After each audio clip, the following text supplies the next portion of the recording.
But on to yesterday's record-breaking London Marathon, which saw over 55,000 runners take part, including our Kelly Brook, who ran alongside husband Jeremy. Now, Kelly, we know you're resting up at home today.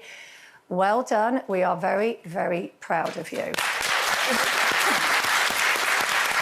And someone else that we're very, very proud of is Rebecca in our audience. Stand up, Rebecca. Show us your medal. Show us your medal. Fantastic. Brilliant, brilliant effort. Now, one of the standout moments of the day was two of the dads of the Southport victims completing the race. David Stancombe and Sergio Aguiar ran in memory of their daughters, Elsie Dot and Alice, who died in the attack last summer, along with BB King, saying that their little girls were with them and helped them cross the line. Now, a lot of people channel mental pain into something tangible. That's something that you're very familiar with, isn't it, Brenda? Unfortunately, yes. I mean, you know, for me, it's been, 52 years since my first tragedy of mum and dad, and then, of course, with Jamal. But I think a lot of people message me, which also gives me quite a bit of power as well, asking how I get up in the morning. And, you know, it's having a legacy there to continue helps me to get up in the morning, and it's living my life with a purpose. I've managed to change the negative into a positive that way, and it is a definite mental focus for me to, you know, just do something and try and help others, which I think, you know, I try and think that of the sense and the pride of achievement that my mum and dad and Jamal would think of. So, yeah. I mean, I've seen you in action when you're persuading people to make charitable donations, and I have to say, you know, A, you're brilliant at it, but B, I can actually see the focus that you have and the focus it has given you. Yeah. And in a way, that is a way of dealing with your pain as well, isn't it? Absolutely. I mean, you know, I think I've said it on here before. One of Jamal's sayings is, it's not impossible, it's I'm possible. And I try and channel that for the young people that we're helping, you know, to just help them to believe in something and to believe that they're worthwhile. So, yeah, live life with a purpose as much as you can. Yes, absolutely. I mean, Myleene, it's interesting, isn't it? Because people often talk about physical strength, but actually, without mental strength along with it to sort of propel you, they do go hand in hand, don't they? I think we were talking earlier, you know, there's races that are being run every single day. People are running mental marathons just getting up.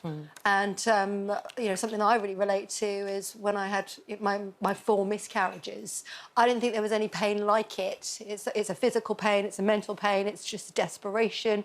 And I swore when I ever got through and finally got my rainbow baby, which was never a guarantee, I would do something about it and give a voice to the babies, my babies that went ahead of me, and the 20,000 babies we lose every single month. And for my own children and for your grandchildren, it definitely helps to turn pain into power, and it's given me a focus.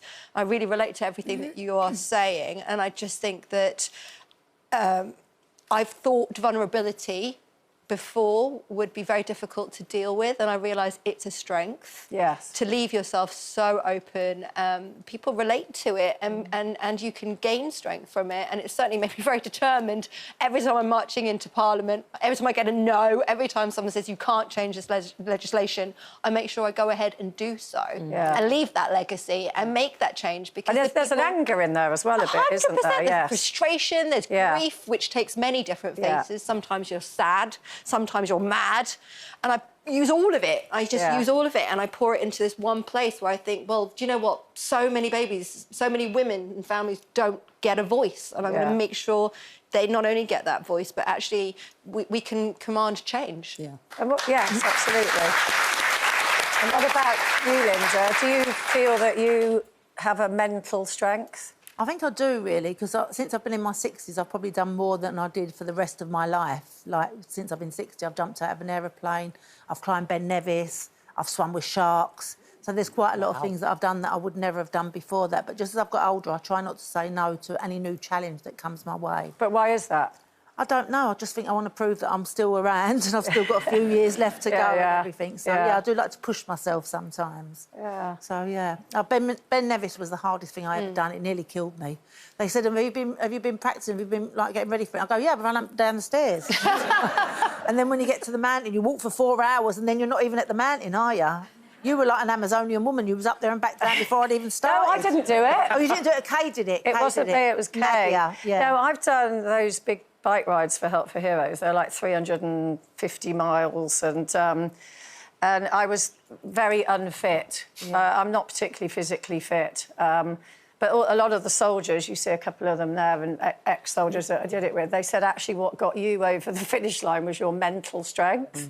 Because I was just like, I will not give up. I will beat this if it, you know, kills me, which it nearly did. But which we saw a good example of you in the jungle. Your forthrightness. Oh, I loved that. That was like a spa break compared to the bike ride.